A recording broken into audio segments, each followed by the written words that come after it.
do that sometimes. I walk away and I'm like, did I actually press the button? Did I press the button? The whole point of being here. Or you ever like film something and it's like the filming is gone, but the parts in between are you recording because you were off sync? Yeah. And we're good. And that's and the we're part. good. And let's do another take. Boom, and then nothing. And then go. But we're in. Thank you, Alec. Yeah, you bet. Just been to see your show. Oh God, and boy, what a journey, what a ride. Yeah. I feel like I've met your character somewhere before in a dream, or on a trip of some kind. Well, where did you come from? Where does that character begin, and where do you start? Yeah, right. Sometimes I feel like old God's like more me than I am, in weird ways. I think, we got a fun bug here. Yes. I think something fun about the character is like, it's like an old archaic character, like we all know that image, but you don't see it that often, so I think when you do see it, you're like, oh yeah, that kind of thing. Like Joseph Grimaldi was doing that in the 1800s. Right, okay. And I came up with the character with my director, Gabe McKinney, and I. We probably worked on the show for like 2 years before I ever put it up, but we'd like do it every Thursday for 2 months and then take a 4-month break and then be like, yeah, let's work on it again. Okay. And what happened in that time period then? Was there like some kind of discovery within there, or? Yeah, so I would just show up. We were both doing the same character in a Vegas show. It was a 7-day-a-week show, so I would do 4 days, he would do 3, and then the next week he would do 4, and I would do 3, so we would meet up. And he's got a big brain, Gabe, so he would take all these notes and come up with all these improv ideas and attention and things, and I just had to show up and like have a coffee and play really hard. Okay. And it was impossible to like get that funny traction when it's just like alone 9 a.m. with my friend in the room. And you haven't got people to feed off, because you fed off the audience. As soon as you came around that corner, you were, right, hello, here I am, and there you are. And let's get into it. And let's do this. Let's find some games and see what we can build. Yeah, like there was no choice. You came on, you picked on my shirt, and you were like, there you are, the lumberjack. And it was like the Timothy Chalamet looking guy. Yeah, and you went round one by one, and you was like, you're all part of this journey. You're all part of this ride. Yeah. So what does that feel like for you as you're coming around that corner? I'm standing back there behind the canvas, and I kind of listen to the audience, and if there's like a healthy din, people are talkative, maybe there's some laughter, then I think, okay, it's going to be good. But if people come in, you hear the in the chair, and not much, then it's like, oh, this is going to be a heavy lift. So I'm back there listening, and then if there's a good little buzz, like this show had a good little buzz, okay, this will be good, and I just kind of get in the headspace and I smile, because I'm maybe tired. I stand back there and I smile just to kind of go out there and ready to play. And then once I come around, I'm just looking and sniffing and trying to see what to build on. I think the first couple shows here at the Fest, I came out a little too hard, because I think American sensibilities, British sensibilities, I work in a Vegas show that's like very hard, so I think I had to kind of like shift it to find what was fun. Okay. So I think at first I'd come out too hard, and then people are like, ooh, I don't feel comfortable. So when you say come out too hard, come out too hard with the way that you're engaging with people? Yeah, tonight I was a lot more, I don't know. Maybe it's just my head. Maybe I don't have a body. That'd be fun to show with a guy who doesn't even have a body. Wow. A little more silly. I think other times, yeah, bang. Ka. I guess you got to be, when you're playing the way that you play, you've got to be open to keep changing that. 100%. And let that evolve into something new all the time. Yeah. So, and there was points in the show where I was wondering, is this you improvising? Is this that you playing, or is this fully scripted? Because it felt like maybe you felt like you were. To me, it was like you were so in control of this that it felt like there must be structure. Yeah. But then at other times, I was like, no, you're completely making this up as you go along. Yeah, none of it was ever written, so it was all discovered with improv. And then I've done the show over the past few years, and I'll like remember bits that work, kind of without thinking about it. So when I'm in it again, I'm like, oh, I can kind of do that thing that worked last time. Right, but it'll come out a little different, maybe a little more appropriate for this moment. So even the stuff that's now more solid was built via discovery, and I never wrote it down, so I'm not like, oh yeah, I know these lines. It's kind of still tumbling out.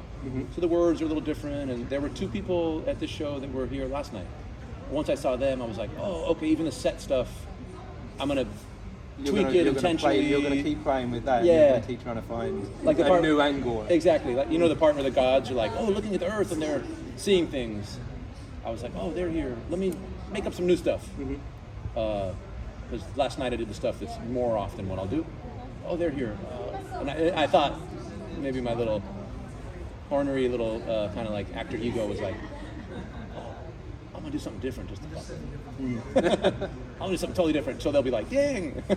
And how much of that actor's ego is going on in your mind? Because like I say, it felt, for me watching you, it felt so fluid. Yeah. But I thought there's no Alec there at all. Yeah, that's what it's fun. That I felt like there was, oh God, that maybe you were actually channeling something else. I feel, I know it's kind of weird to say out loud, but I do feel like it is kind of like more of a channeling. I feel like it's kind of letting go of the roller coaster. When you go down, you can hold on, or you can just be like, oh, we're going to go where the roller coaster goes. Yeah. So I love to get in that state with the show. And it's a two-way street. I can't fully do that if the audience doesn't fully trust me, or if they're not invested, or if they don't feel safe. So I think the first few shows here, I came out a little too hard. Then they would kind of retreat. And then I'm trying to get to that free state that I like to perform in, but it's like they're not.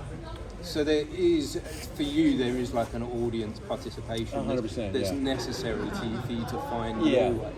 Like I mess with you, but if you're not having it, then it's not fun. Then I'm picking on you, and then everyone hates me. But it was fun, so I messed with you, and you liked it. And then I turn to the other people, and they're like, oh God, he's coming for me now. What's he going to say? The areola sword thing, like it was an accident, then it ended up being a funny game. So I tried to say artery, but I said areola. So do you, yeah, and that's what I find that very interesting as well. Do you, when you look back on tonight, did that feel like a different person? Did that feel like a different moment? From on the inside while doing it? Yeah.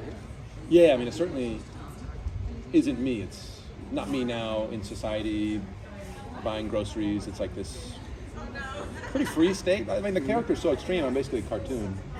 And so I can kind of do whatever, and it's crazy. And like, oops, did I mess it up? Well, it's like if you do it right or do it wrong, it still kind of works within this character. But if you're like a human doing human things, I think the stakes are different. Yeah. It was amazing to watch, Oh, thank you. and I felt like I was going somewhere with you. I almost felt like I was in a dream at times. Does that make any sense at all? I've heard people say that. I've heard people say, I've noticed a funny thing.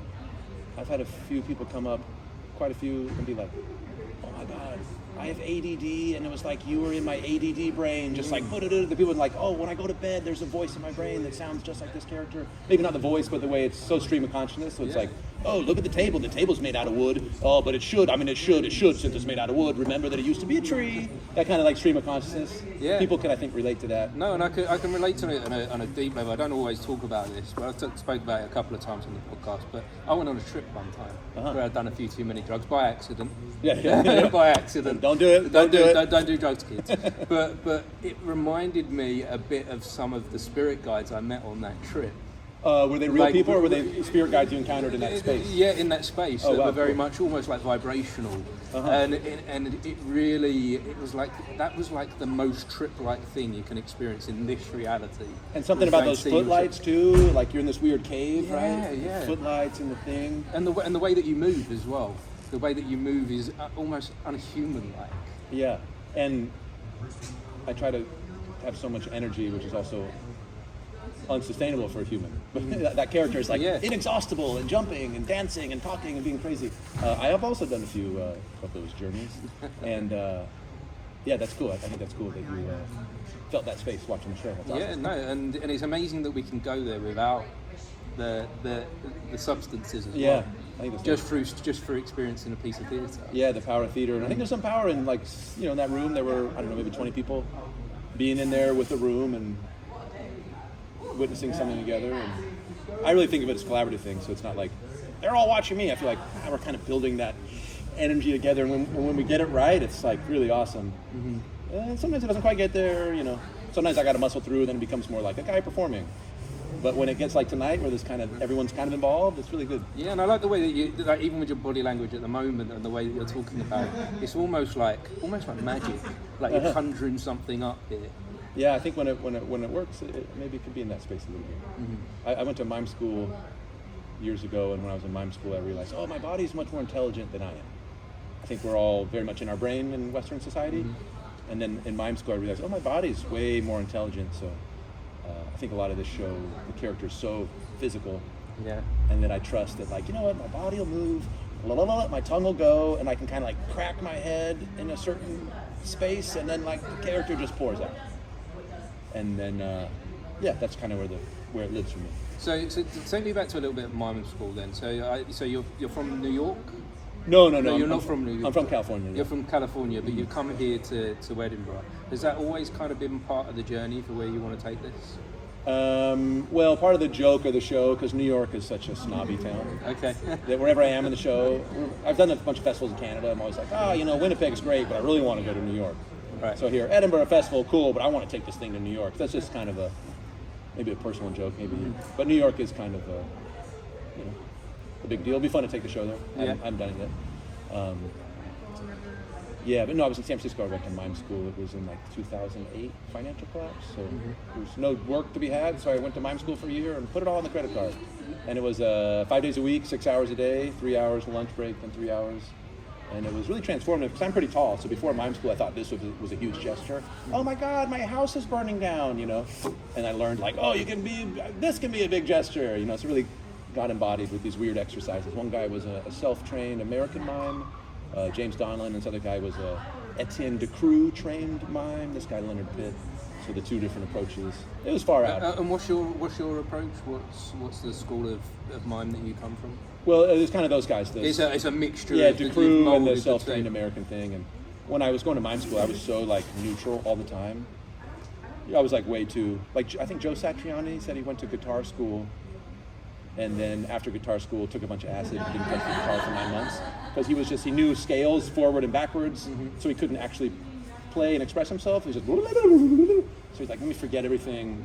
So on a very much smaller level than that, I feel like after mime school, it was I know exactly where my body is, where my sit bones are, oh, hi, how are you? It was just too much, so I had to I didn't touch it for years to kind of have a clean body, but not be kind of limited by here I am on stage acting, but half my brain is dedicated to where my weight is, and are my fingers extended, So this started 2008 for you, yeah. And now do you feel from watching you as an audience member, I feel you're at a very comfortable place with this. Do you feel comfortable? Absolutely, yeah, super comfortable.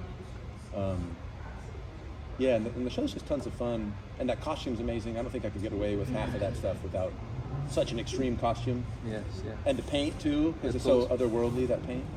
And I think that's what helps take you into that dreamlike space. Yeah. That the way that you look is not, it's not normal. Yeah.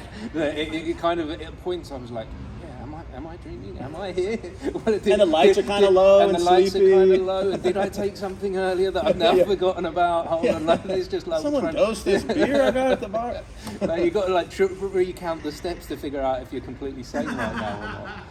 But you are, and so.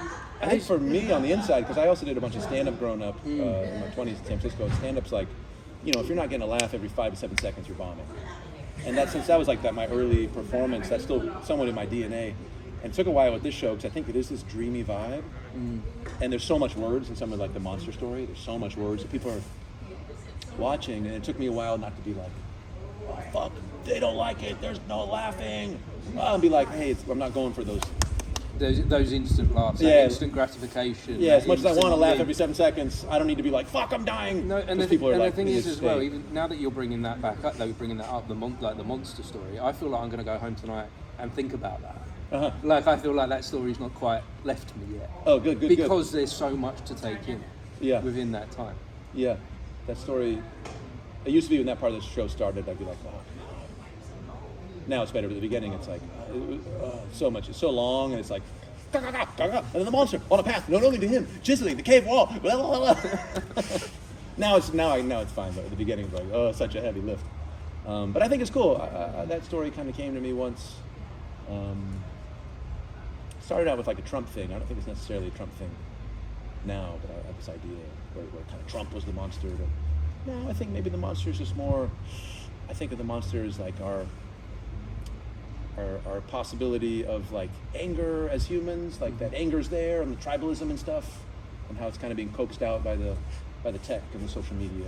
It's bringing out this part of us that's kind of nasty. And sometimes I think, maybe the monster is just AI and the internet and tech in general, and we're kind of getting lost with this monster, and we're turning our back on the wisdom keeper and the future, the baby, and traditions and culture, and just fighting with these chisels. See, yeah, and it's very clear that you've thought about this. That it isn't just all about the jokes. That there's something more that you're trying to get across. Oh, good. Yeah, definitely. What is that? What do you hope to achieve by this show? I mean, Definitely, I want a lot of jokes. Definitely, I want people to laugh and have a great time. I think it's kind of a fun. I think my comedy. Well, not when I was doing stand-up when I was young. It was the worst shit ever. God, it was terrible. But I think a lot of times the comedians I liked growing up were like Dick Gregory. My dad had some old record in the basement. Carlin. People who are doing stand-up but like kind of talking about stuff. Okay. And so I think that's kind of in my comedic DNA. But this show, I think I did kind of, the first Trump term was just like this, what's going on? And people are, there was like a anti-racism march, and then at the same time across the street there was like a pro-KKK march or whatever. I can't remember the exact. But there's this like conflict of ideals that are just so polar opposite. Yeah, and like the Russians set those up. Like the Russians on Facebook were like, oh hey, anti-police brutality, meet here. Hey, pro-police people, meet here. Sit back and watch the chaos. And everyone shows up earnestly. I love the cops. My dad's a cop, and I don't like the violence of the cops. And they show up and then they just fucking fight, and everyone's just like addicted to the fighting, and no one's listening or talking, or it's a dead end path, So I think part of some of the show is just like definitely tech. I'm from such a tiny town with no stoplights, no chain food. We got water out of the creek. We went through 2 microfilters and a UV light growing up. And then I left and went to San Francisco, and I was like, whoa, billboards, escalators, malls, crazy. So I've always had this kind of outsider thing. Less so now that I've been in cities for 22 years. But I don't know, I think something about like tech is always... I wonder if you're trying to find some answers. Definitely. I think this show is me trying to process some of the stuff. Yeah. And I think we all are, aren't we? Definitely, yeah. And so it gives us a moment, all of us, to reflect as we go on this journey, really. Yeah, I think so. And, I've been kind of really pleased. I've been doing the show for a few years now. It's like, really resonates with young Gen Z people, and also resonates with boomers and everybody in between, and also this is people off too, so it's not for everybody, but like I'm happy that it kind of can resonate with broader people than I thought. At first I was like, maybe only like other deep clown artsy nerd types. Not at all. And I think that's one of the difficulties theatre has, that it tries to find a box to fit in, whereas it doesn't always fit in a box, does it? It doesn't necessarily go, this is the audience.